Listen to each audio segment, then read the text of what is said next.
My name is Mahad Hassan. I am 29 years old, and I am a murderer. 6 years ago, I was a peaceful mosque-goer in Mogadishu, the son of a respected imam. 3 years ago, I commanded death squads for Al-Shabaab, executing Christians, aid workers, and anyone who questioned our version of Islam. 2 years ago, I was sentenced to death, not for my crimes, but for asking one question that would cost me everything and give me everything. This is my testimony. And if you're hearing it today, it's because the God I tried to kill refused to let me die. I was born in 1,995 inches, the Hamarwain district of Mogadishu, in the heart of a city that had known more war than peace. My father, Imam Yusuf Hassan, was a scholar of the Quran, a man whose voice could silence a room with a single word. When he recited the call to prayer from our neighborhood mosque, even the gunfire in the distance seemed to pause out of respect. My mother, Amina, was everything my father was not. Where he was stern, she was gentle. Where he spoke of judgment, she whispered of mercy. She would braid my younger sister Safia's hair while humming old Somali songs, her hands moving with a grace that made even the simplest tasks look like worship. Our home was modest but clean. We had little, but we never went hungry. My father's position as imam brought respect, and respect in Mogadishu was a currency more valuable than money. People came to him with their disputes, their questions, their fears, and he answered them all with verses from the Quran, his finger tracing the Arabic script as if the ink itself held power. I was the eldest son. That meant something in our culture. It meant I would carry the family name forward. It meant I would memorize the Quran before my 12th birthday. It meant I would be a man of God. And I was. By the time I turned 11, I had memorized all 114 surahs. My father would test me at night, calling out random verses, and I would recite them without hesitation. He never smiled when I got them right. He simply nodded and said, "Good, Allah is pleased." I wanted more than a nod. I wanted him to be proud. I wanted him to see me the way he saw the Quran, as something precious, something worth protecting. But I was just a boy, and boys, no matter how many verses they memorize, are still just boys. I remember the aid workers. They came in 2008, when I was 13. The Civil War had ravaged our neighborhood, leaving buildings hollowed out like skulls and streets cratered by mortar fire. We had no clean water. Disease spread faster than rumors. Children died quietly in the night, their mothers too exhausted to even weep. Then they arrived, Westerners, Americans, British, a few Canadians. They wore vests with logos I couldn't read and carried crates of food, medicine, and water purification tablets. They set up a clinic in what used to be a school, and within days, lines of people stretched around the block. My father called them kafir unbelievers. He said they came not to help, but to convert us, to poison our minds with their Christian lies. He forbade us from going near them. But I was curious, and hunger has a way of making you brave. One afternoon, I snuck away while my father was at the mosque. I stood at the edge of the clinic, watching. A tall American man with a red beard and kind eyes was handing out packets of biscuits to children. When he saw me, he smiled. Not the smile of someone trying to win you over, just the smile of someone who saw you. He walked over, knelt down to my level, and held out a packet. "Assalamu alaikum," he said in broken Arabic. "Peace be upon you." I hesitated. My father's voice echoed in my mind. Kafir, unbeliever, enemy. But the man's eyes were so kind, and I was so hungry. I took the biscuits. He smiled again, patted my shoulder, and went back to his work. I didn't know his name. I didn't know where he came from. I didn't know that years later, I would stand over his body and watch the light leave his eyes. By 2011, everything had changed. Al-Shabaab had taken control of Bakara Market, the largest market in Mogadishu. They moved through the streets like shadows, their faces covered, their guns always visible. They enforced Sharia law with a brutality that made even hardened warlords nervous, Hands were severed for theft. Women were stoned for adultery. Music was banned. Laughter was suspicious. And my father's sermons changed. He had always been conservative, but now his words carried a new edge. He spoke of jihad not as a spiritual struggle, but as a physical war. He quoted Surah 9, verse 5. "Kill the polytheists wherever you find them. Capture them. Besiege them. And lie in wait for them at every place of ambush." He said the West wanted to destroy Islam, that the Americans, the British, the Canadians who had once brought us food were actually crusaders in disguise, softening us for conquest. He said the Somalis who had fled to Minneapolis, to London, to Toronto were cowards who had abandoned jihad for comfort. I believed him. Why wouldn't I? He was my father. He was an imam. He spoke with the authority of God. And deep down, I wanted to make him proud. The recruiters came in June of 2018. I was 23 years old. They didn't look like monsters. They looked like us. Young men with beards and prayer caps, speaking softly about duty, honor, and paradise. They came to the mosque after Friday prayers, when the air was still thick with incense and the echoes of recitation. One of them, a man named Khalid, approached me. "You're Imam Yusuf's son, aren't you?" I nodded. "Your father is a righteous man, a true servant of Allah." He paused, studying me. "And you? Are you ready to serve?" "I already serve," I said. "I pray 5 times a day. I fast. I give zakat." Khalid smiled. "That's good. But there's a higher calling. A calling for those who are willing to sacrifice everything for the sake of Allah." He showed me videos on his phone. Muslims suffering in Palestine, in Syria, in Iraq, children crying over the bodies of their parents, mosques reduced to rubble.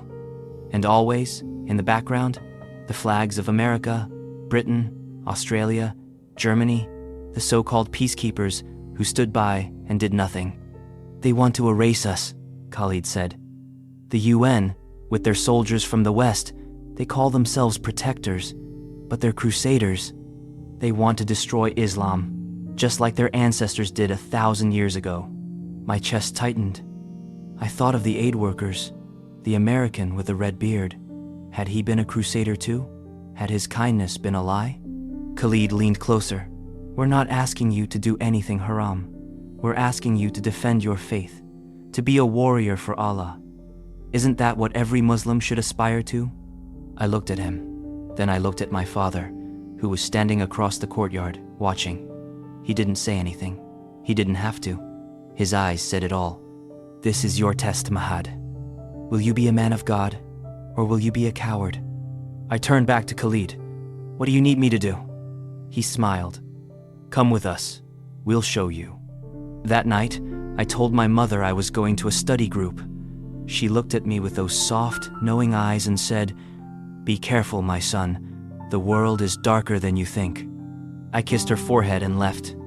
I didn't know it then, but that was the last time I would see her as the son she raised. The next time I came home, I would be someone else entirely. If you're hearing this, it's not by accident. Right now, young men across East Africa, the Middle East, even in cities like London, Minneapolis, and Toronto, are being radicalized in the name of God. They're being told that violence is worship, that murder is martyrdom. If you believe their stories matter, if you believe they deserve to hear the truth, don't scroll past. Subscribe. Share this testimony. Your engagement isn't just a number, it's a lifeline. It's a way of saying to someone out there, trapped in the same lies I was, you are not alone. There is another way. Because what I'm about to tell you next is the darkest chapter of my life. And if you think you've heard stories of evil before, I promise you, you haven't heard mine. The training camp was 2 hours outside Kismayo, hidden in the scrubland where the earth was red and cracked like old wounds. There were no signs, no markers. Just a cluster of tin-roofed buildings surrounded by acacia trees and the constant buzz of flies. When we arrived, there were already 30 other recruits. Some were my age. Others were younger boys, really, no older than 15. Their eyes held the same mixture of fear and determination that I felt churning in my own chest. Khalid introduced us to our commander, a man named Sheikh Abdirahman. He was older, maybe 50, with a thick gray beard and a scar that ran from his left eye to his jaw. He didn't smile. He didn't need to. His presence alone commanded respect. "You are here," he said, his voice like gravel, "because Allah has chosen you. Not everyone has the strength to be a mujahid. Not everyone has the courage to sacrifice their comfort, their safety, their very lives for the sake of Islam. But you do, and that makes you special." He paced in front of us, his hands clasped behind his back. "The world calls us terrorists. They call us extremists. They say we are the enemy of peace, but they are liars. We are not the aggressors. We are the defenders. We are the ones standing between the Ummah and total annihilation." I believed every word. The training was brutal. We woke before dawn for Fajr prayer, then ran 5 kilometers through the bush. Our feet bled, our lungs burned, but we didn't stop. To stop was to show weakness. And weakness, we were told, was a sin. After the run came weapons training. A K-47 seconds, RPGs, improvised explosive devices.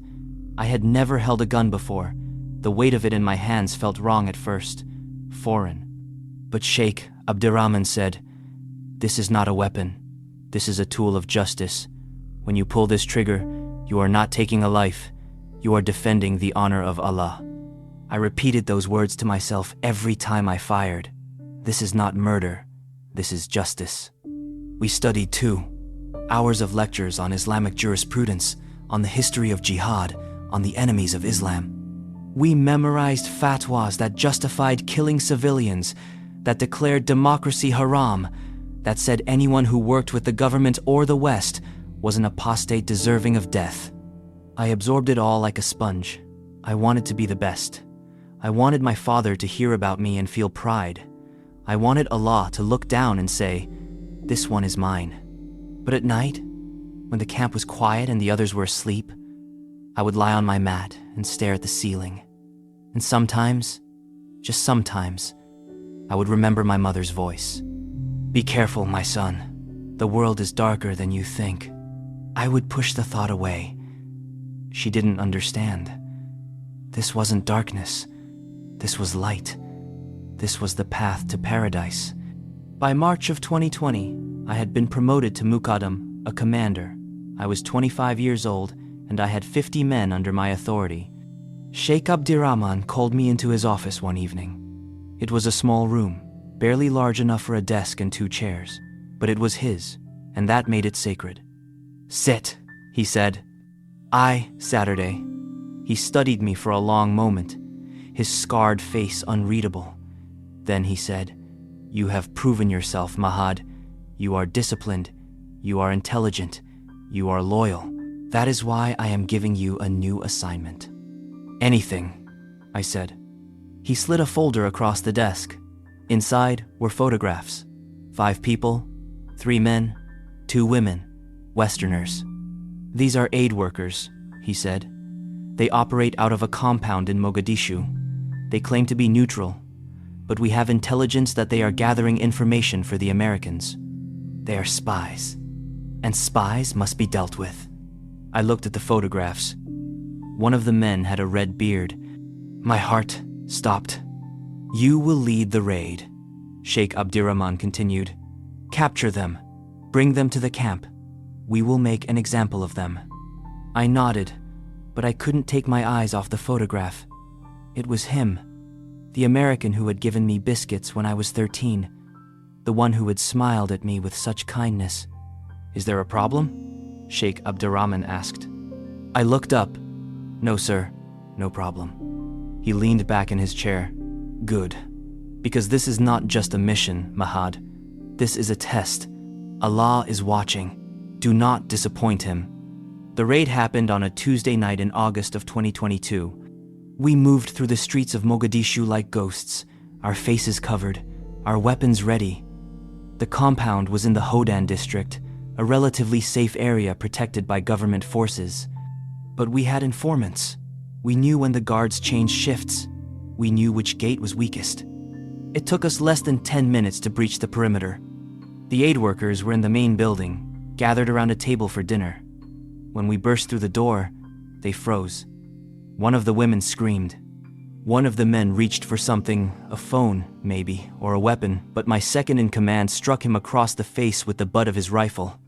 "On your knees!" I shouted in English. "Hands behind your heads!" They obeyed, all except one. The American with the red beard stood slowly, his hands raised, his eyes locked on mine, and I saw it. Recognition. He knew who I was. "It's okay," he said softly, speaking to the others but looking at me. "It's going to be okay. God is with us." I wanted to look away. I wanted to pretend I didn't remember him, but I couldn't. "Move," I said, my voice harsher than I intended. "All of you, now." We bound their hands and loaded them into a truck. The drive back to the camp took 3 hours. No one spoke. The aid workers prayed quietly in English. I caught fragments of it. "Our Father, who art in heaven, deliver us from evil." I told myself they were praying to a false god, that their prayers meant nothing. But something about the way they prayed, so calm, so certain, unsettled me. The executions were scheduled for the following Friday, after Jumu'ah prayer. Sheikh Abdirahman wanted it to be public. A message to anyone who thought they could work with the West and escape consequences. He had a video crew ready. The footage would be uploaded to our propaganda channels within hours. The 5 aid workers were brought out one by one, forced to kneel in the dirt. A crowd had gathered, fighters, local villagers who had been invited to attend. The air smelled of sweat and fear. Sheikh Abdirahman gave a speech. He called the aid workers crusaders, spies, enemies of Islam. He quoted the Quran. He said their deaths were not murder, but justice, ordained by Allah himself. Then he looked at me. "Mahad, you will carry out the sentence." My stomach dropped. "Me? You led the raid. You will finish it. This is your honor." I looked at the 5 people kneeling in the dirt. The American with the red beard was third in line. His eyes were closed. His lips were moving. He was praying. I stepped forward, my rifle heavy in my hands. The first man was British. He was crying, begging for his life. I pulled the trigger. The sound was deafening. He fell forward, and the crowd erupted in shouts of Allahu Akbar. The second was a woman, Canadian. She didn't beg. She just looked at me with such sadness, as if she pitied me. I pulled the trigger again. Then it was his turn. The American opened his eyes and looked at me, and he smiled. Not a mocking smile, not a fearful smile. A smile of recognition, of forgiveness. "I remember you," he said quietly. "You were just a boy, so hungry, so scared." My hands trembled. "It's okay," he continued. "I forgive you, and Jesus forgives you." "Shut up," I said. "He loves you, Mahad. He sees you. He knows your name." "Shut up," I shouted. He closed his eyes again, and then he said the words that would haunt me for the rest of my life. "Jesus, forgive them. They don't know what they're doing." I pulled the trigger. He fell, and something inside me broke. That night, I couldn't sleep. Every time I closed my eyes, I saw his face. The smile, the forgiveness, the words. Jesus forgives you. He loves you. He knows your name. I had killed before. I had ordered deaths, carried out executions, planted bombs that tore apart markets and mosques. But this was different. This man had known me. He had fed me when I was a child. And in his final moments, he had forgiven me. Why? What kind of God teaches a man to forgive his executioner? I tried to pray, but the words felt hollow. I recited Surah Al-Fatiha, but it brought no peace. I prostrated toward Mecca, but I felt nothing. For the first time in my life, I wondered if I was praying to the wrong God. The months that followed were a blur. I continued my duties. I led raids. I gave orders. I watched men die and felt nothing. I had learned to turn off the part of me that felt, the part that questioned. It was the only way to survive. But the nightmares didn't stop. Every night, the American appeared. Sometimes he was kneeling in the dirt. Sometimes he was handing me biscuits. Sometimes he was standing in a field of light, smiling, saying, "I forgive you." I started to unravel. In January of 2023, we raided a Christian compound in Mogadishu. It was a small operation, just a handful of believers meeting in secret. We arrested them, confiscated their materials, and burned the building. Among the rubble, I found a book. It was small, leather-bound, with gold lettering on the cover, Arabic script, Al-Injil, the Gospel. I should have burned it. That's what we did with Christian materials. But something stopped me. Curiosity, maybe, or something deeper. I slipped it into my jacket and took it back to my quarters. That night, I opened it. The first page I turned to was Matthew, chapter 5, the Sermon on the Mount. Blessed are the merciful, for they shall receive mercy. Blessed are the peacemakers, for they shall be called sons of God. You have heard that it was said, "You shall love your neighbor and hate your enemy." But I say to you, love your enemies and pray for those who persecute you. I read it again and again. Love your enemies. Pray for those who persecute you. This was nothing like what I had been taught, nothing like the Islam I knew. In the Quran, enemies were to be fought, conquered, killed. But here, in this book, Isa Jesus was saying something completely different. I kept reading. For weeks, I read in secret. Late at night, when the others were asleep, I would pull out the gospel and devour it. The parables, the miracles, the teachings. And the more I read, the more I realized I had been lied to. It was the front cover that destroyed me. One night, as I was reading, I noticed something I hadn't seen before. Faded ink on the inside cover, a list of names. A prayer list. Lord, I lift these souls to you. May they come to know your love. There were maybe a dozen names. I scanned them absently, not really paying attention. And then I saw it. Third from the top. Mahad Hassan, that he would know the love of Jesus. My hands started shaking. I looked at the handwriting. I knew that handwriting. I had seen it on the identification papers we confiscated during the raid. This was his Bible. The American's Bible. The man I had killed had been praying for me. By name. He had written my name in his Bible and asked his God to save me. I fell to my knees and wept. For the first time in years, I wept. Great, heaving sobs that I couldn't control. I pressed the Bible to my chest and cried until I had no tears left. He had prayed for me, even knowing what I was, even knowing what I would become. He had prayed for me. And I had killed him. I was discovered 3 days later. One of my fellow commanders, a man named Yusuf, came into my quarters unannounced. I had fallen asleep with the Bible beside me. I didn't hear him enter. When I woke, he was standing over me, the Bible in his hands. "What is this?" he asked, his voice cold. I sat up, my heart pounding. "It's nothing. This is the Injil." He looked at me with disgust. "You're reading the book of the Kafir?" "I was studying it," I said quickly. "To refute it, to understand the enemy." He didn't believe me. I could see it in his eyes. "You will come with me," he said. Now, they arrested me that afternoon. I was brought before Sheikh Abdurrahman and a council of senior commanders. The Bible was placed on the table between us, like evidence of a crime. "Do you deny that this was found in your possession?" Sheikh Abdurrahman asked. "No," I said. "Do you deny that you have been reading it?" "No." "Then you are guilty of apostasy." The word hung in the air like a death sentence. "I am not an apostate," I said, my voice shaking. "I am a Muslim. I have always been a Muslim." "Then why?"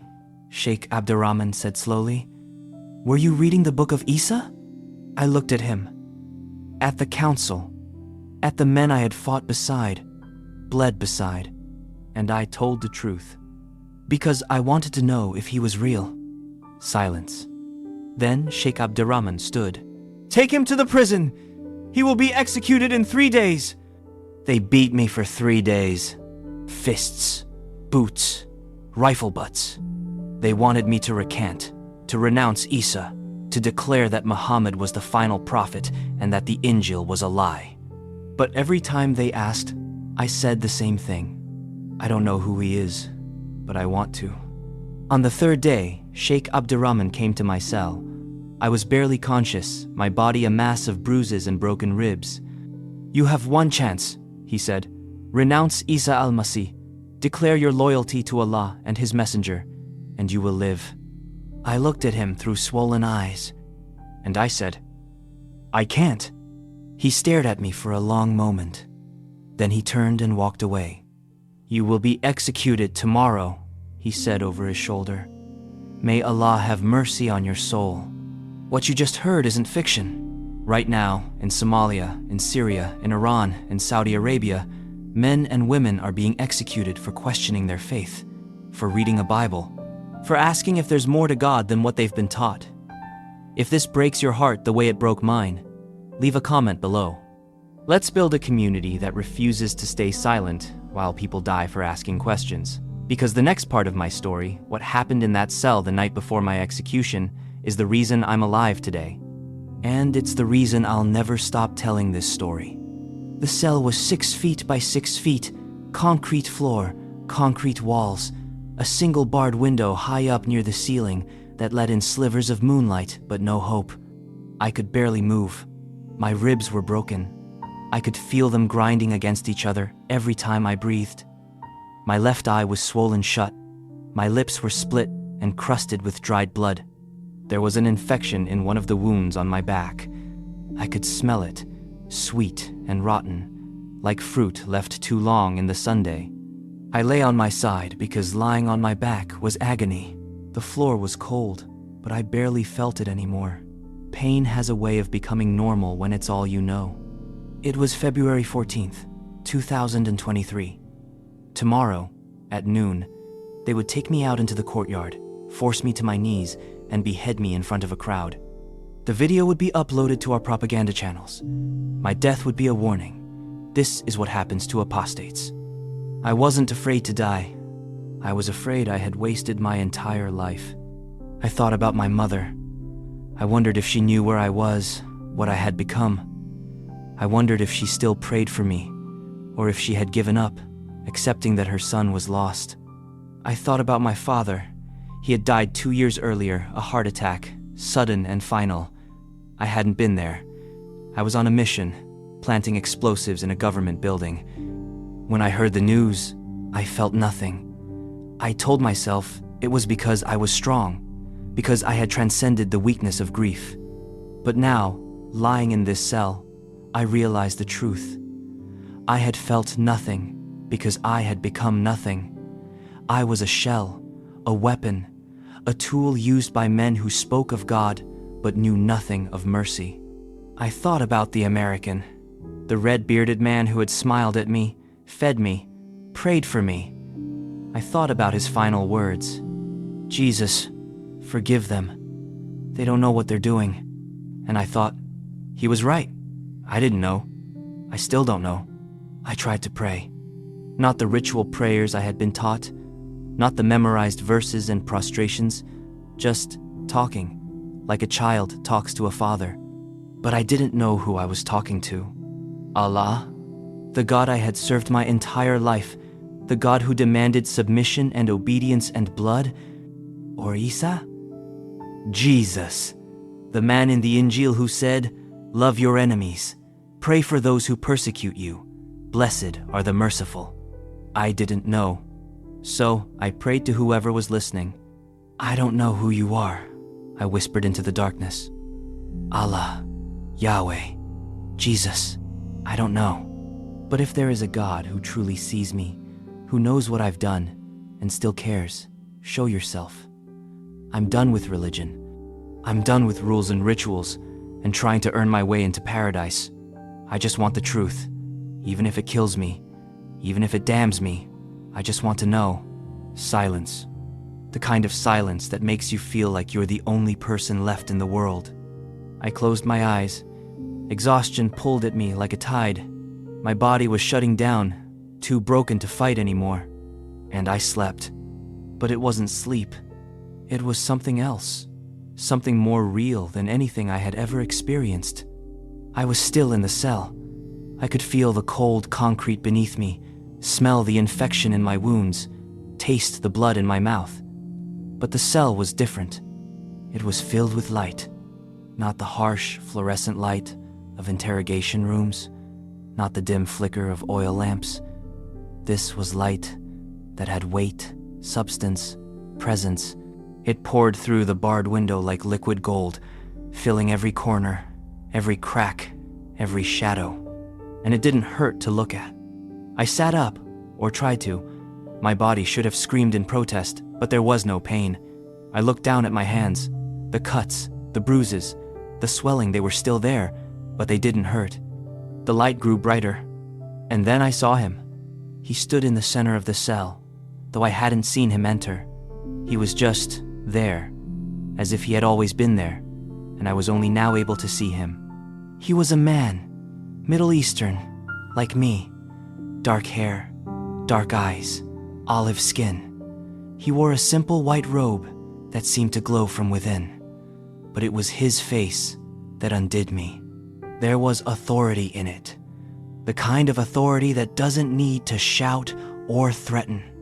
The kind that simply is. But there was also kindness. A kindness so deep, so vast, that it made me want to weep. And there were wounds. His hands, outstretched toward me, bore scars, holes, clean and round, as if something had been driven through them. His feet, bare against the concrete, bore the same marks. And when he turned slightly, I saw his side a gash, healed but unmistakable. I knew who he was. I fell to my knees. "Mahad," he said. His voice was like nothing I had ever heard. It wasn't loud, but it filled the cell, filled my chest, filled the hollow places inside me that I didn't even know existed. "Who are you?" I whispered, though I already knew. He smiled, gentle, patient. "I am the one you've been searching for. I am the way, the truth, and the life." "Isa," I breathed. "Yes." I couldn't look at him. I pressed my forehead to the floor, trembling. "I don't understand. Why are you here? I'm a murderer. I killed your followers. I mocked your name. I know," he said. "Then why?" My voice broke. "Why would you come to me?" He knelt down, and I felt his hand on my shoulder. The touch was warm, solid, real. "Because I called you," he said simply.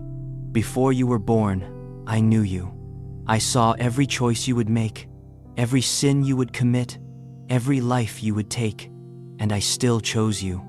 I looked up at him, tears streaming down my face. "But I don't deserve—" "No one does," he said. "That's why I came. Not for the righteous, Mahad. For the broken, for the lost, for the ones who think they're too far gone." He stood and gestured for me to rise. I did, shakily, my legs barely able to hold me. "Do you know why you're here?" he asked. "Because I questioned Islam," I said. He shook his head. "No, because I called you. Everything that has happened, the raid, the Bible, the arrest, it was all to bring you to this moment, to bring you to me. But I killed them," I said, my voice rising. "I killed your people. I killed the American. He prayed for me, and I killed him." Jesus raised his hand, and the air in front of me shimmered. Faces appeared, dozens of them, hundreds. Every person I had killed, every life I had taken. The American with the red beard, the Canadian woman, the British man, the Somali soldiers, the government workers, the so-called apostates. All of them. I fell to my knees again, screaming, "No, no, please, I can't." But then Jesus did something I will never forget. He reached out and touched each face with his scarred hand. and they smiled. Not with anger, not with accusation, with forgiveness, with love. They forgave you before they died, Jesus said softly. Just as I forgave you before you were born, now you must forgive yourself. How? I sobbed. How can I forgive myself for this? He knelt beside me again, and this time he took my hands in his. I felt the scars in his palms, rough and real. Because my blood covers yours, he said. Every drop of blood you spilled, I spilled more. Every sin you committed, I carried. Every death you caused, I died for. You are not defined by what you've done, Mahad. You are defined by what I have done for you. I looked into his eyes, and I saw it. The weight of the world, the weight of my sin, the weight of every sin ever committed. He had carried it all, and he had done it willingly. Why? I whispered. Because I love you, he said. Not because of who you are, not because of what you've done, but because you are mine. You always have been. He stood and placed his hand on my chest, over my heart. Warmth flooded through me. Not the warmth of fire, but the warmth of life. I felt my broken ribs knit together. I felt the infection in my back drain away. I felt the swelling in my face recede, the cuts on my hands close. I gasped, looking down at myself. The wounds were still there, scars remained, but the pain was gone. You will live, Jesus said, and you will tell them about me. Who? I asked. Who will I tell? Everyone, he said. The ones who hate you, the ones who fear you, the ones who think they're too far gone. Just like you did. You will tell them that I am real, that I am alive, and that I specialize in impossible rescues. But how? I asked. They're going to execute me tomorrow. He smiled. Do you trust me? I looked at him, at the scars, at the kindness in his eyes, at the light that still filled the cell. And I said, yes. Then rest, he said. I will take care of the rest. The light began to fade, not all at once, but slowly, like the sun setting over the ocean. Wait, I said. Don't go, please.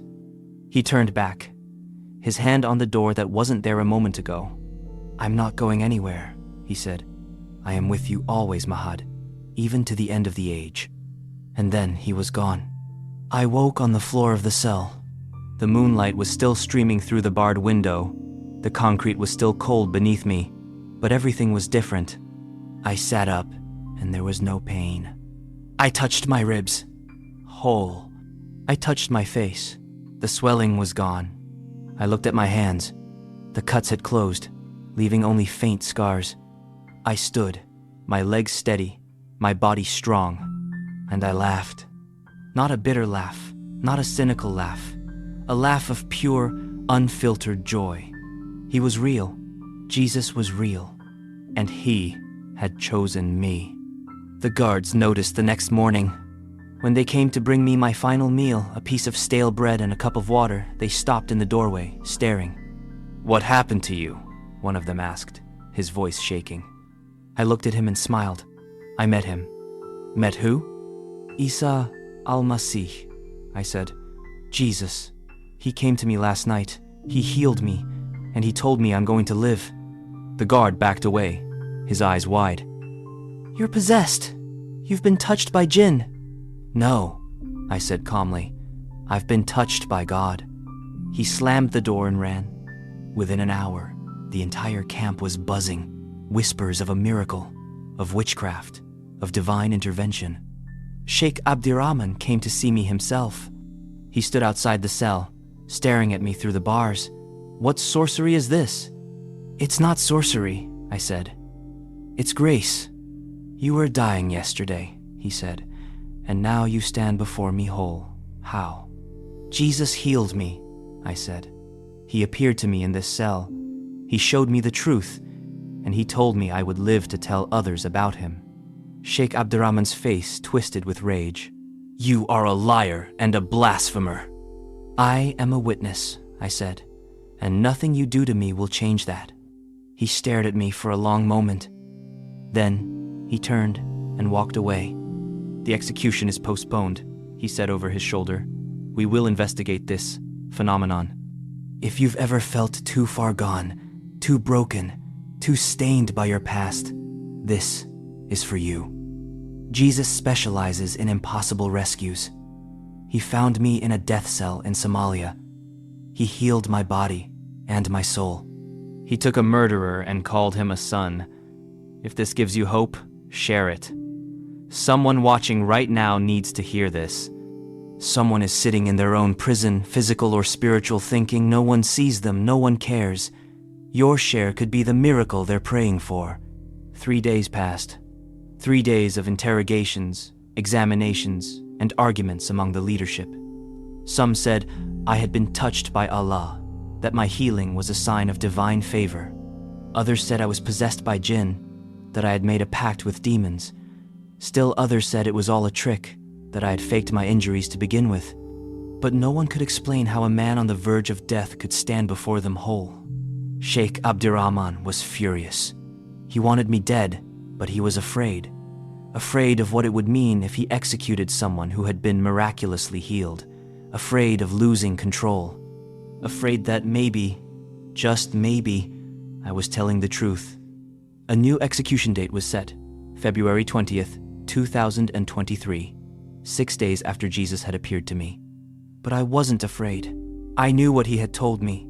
You will live, and you will tell them about me. I didn't know how. I just knew it was true. On the night of February 19th, I was lying on the floor of my cell, praying. Not to Allah, to Jesus.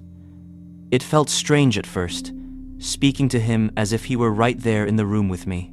But after what I had experienced, I knew he was. "I don't know how you're going to do this," I whispered, "but I trust you. Whatever happens tomorrow, I trust you." I heard footsteps outside the cell, heavy boots on concrete. I sat up, expecting another interrogation. The door opened.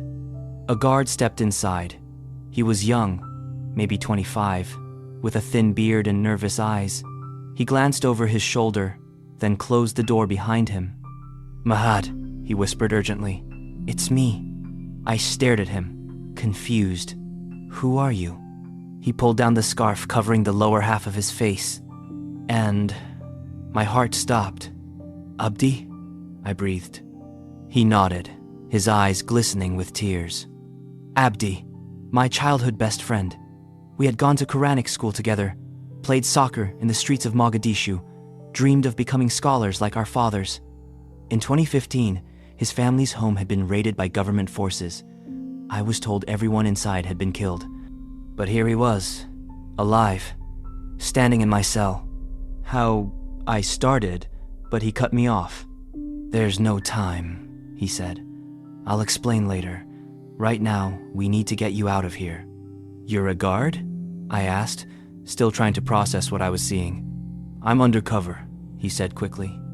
"I've been working with an underground network, Christians, Mahad. They help people escape Al-Shabaab. I've been here for 3 years, waiting for the right moment to get out. And then I heard about you, about what happened in this cell." "You're a Christian?" I whispered.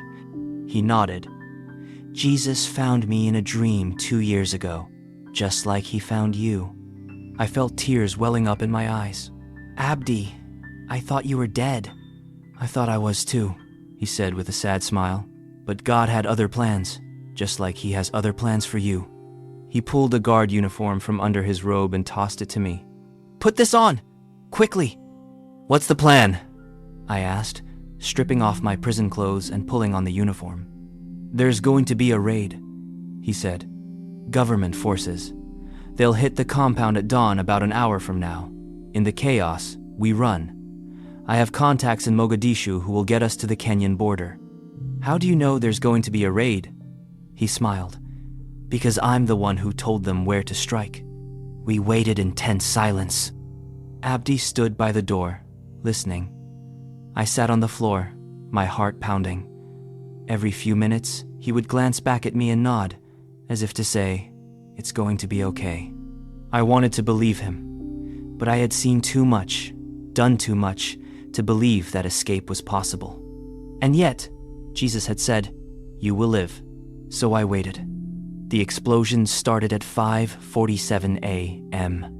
The first one shook the entire building, sending dust raining down from the ceiling. Shouts erupted outside. Gunfire. Screams. "Now!" Abdi hissed. He threw open the cell door and grabbed my arm. We ran. The corridor was chaos. Guards were scrambling, grabbing weapons, shouting orders. No one paid attention to us.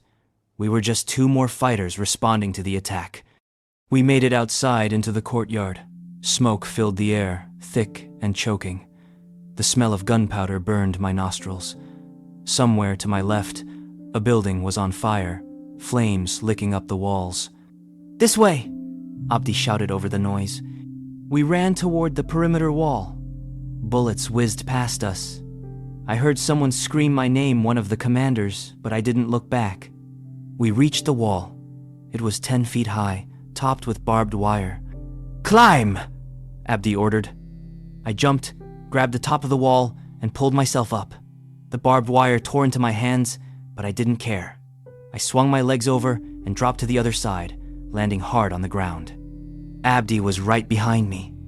And then I heard the gunshot. Abdi cried out and fell. "No!" I screamed. I ran back to him. He was on the ground, clutching his side. Blood seeped between his fingers. "Go," he gasped. "Mahad, go. Don't stop."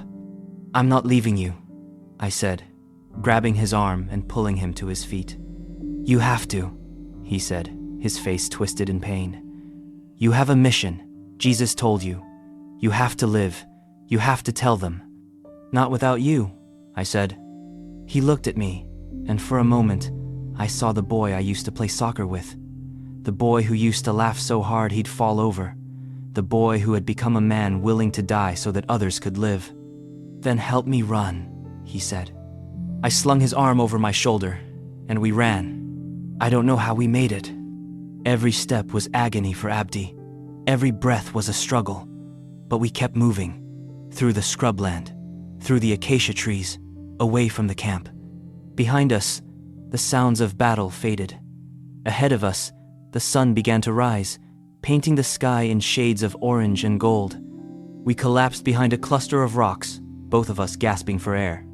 "Let me see," I said, pulling Abdi's hand away from his side. The wound was bad, but not fatal. The bullet had grazed him, tearing through flesh but missing vital organs. "You'll live," I said, tearing a strip of fabric from my uniform and pressing it against the wound. He laughed weakly. "Guess Jesus isn't done with me yet either." We walked for 2 weeks. Abdi's contacts met us in Mogadishu, a network of believers who risked their lives to help people like us. They gave us food, water, fake documents, and directions. We traveled mostly at night, avoiding checkpoints, staying off main roads. Abdi's wound healed slowly, but he never complained. We crossed into Kenya on March 6th, 2023. I will never forget the moment we stepped over that invisible line. It felt like stepping out of a tomb into sunlight. A man was waiting for us on the Kenyan side. He was older, maybe 60, with kind eyes and a warm smile. "Welcome, brothers," he said in Swahili. "My name is Pastor Samuel. You're safe now." I looked at Abdi. He was crying. So was I. Pastor Samuel embraced us both. "Come," he said. "Let's get you home." Freedom cost me everything, my family, my identity, my homeland. But what I gained was worth infinitely more. If this story gave you courage to take your next step toward truth, whatever that looks like, share it. Your share could save a life. It could be the miracle someone is praying for right now. Because this isn't just my story. It's the story of every person who has ever felt trapped, hunted, or hopeless. And Jesus specializes in impossible escapes. Pastor Samuel took us to a safe house in Nairobi. It was a small compound hidden behind high walls, home to a community of believers, many of them refugees, many of them former Muslims, all of them running from something. For the first time in years, I felt safe. Abdi's wound healed over the next few weeks. We spent our days reading the Bible, praying, learning what it meant to follow Jesus, not as a religion, not as a set of rules, but as a relationship with the living God who had invaded our darkness and called us his own. Pastor Samuel was patient with us. He answered our questions, corrected our misunderstandings, and showed us grace when we stumbled. "You are not defined by your past," he would say. "You are defined by whose you are, and you belong to Jesus now." On March 12th, 2023, I was baptized. It happened at dawn, in a river outside Nairobi. 30 believers gathered on the banks, singing softly in Swahili and Arabic. The water was cold, but I didn't care. Pastor Samuel stood waist-deep in the river, his hand on my shoulder. "Mahad Hassan," he said, his voice strong and clear. "Do you confess that Jesus Christ is Lord? That he died for your sins and rose again on the third day?" "Yes," I said, my voice breaking. "He is Lord. He is Savior. He is King." "Then on the confession of your faith, I baptize you in the name of the Father, the Son, and the Holy Spirit." He lowered me into the water. For a moment, I was submerged. The world above disappeared. There was only silence, only the cold embrace of the river. And then, I rose. I broke the surface, gasping, water streaming down my face. And I heard it, the sound of 30 voices shouting, singing, praising God. I looked down at my hands, at the water dripping from my fingers, and I thought of the blood that had once stained them. It was gone. Not just washed away, erased, covered by the blood of the Lamb. The old Mahad, the murderer, the terrorist, the commander of death squads, had died in that water. A new creation had risen. Therefore, if anyone is in Christ, he is a new creation. The old has passed away. Behold, the new has come. 2 Corinthians 5:17. In April of 2023, I received news from Somalia. My father had died. It had happened months earlier, a heart attack, sudden and final. But the news had only just reached me through a cousin who had managed to flee to Kenya. Along with the news, my cousin brought a package, my father's Quran and a sealed letter. "He left this for you," my cousin said. "Before he died, he told me if I ever saw you again, to give it to you." I took the package with trembling hands. That night, alone in my room, I opened the letter. It was dated 2019, 4 years earlier. "My son, if you are reading this, I am gone. And perhaps that is for the best, because what I must tell you, I could never say while I lived. I have doubts, Mahad. Deep, terrible doubts about Islam. I have read the Injil in secret. I have studied the words of Isa al-Masih, and I see things in him that I never saw in Muhammad. A love that does not demand, a grace that does not condemn, a God who does not need our blood to be satisfied, because he gave his own. But I am too old, too afraid, too bound by reputation and fear to change. If you ever question, my son, know that I question too. If you ever seek truth, know that I sought it and was too cowardly to embrace it. Seek truth, even if it costs you everything.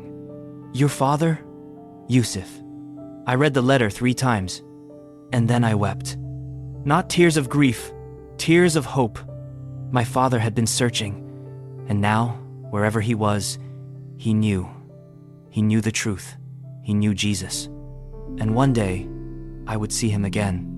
Today, I live under an assumed name somewhere in East Africa. I can't tell you exactly where.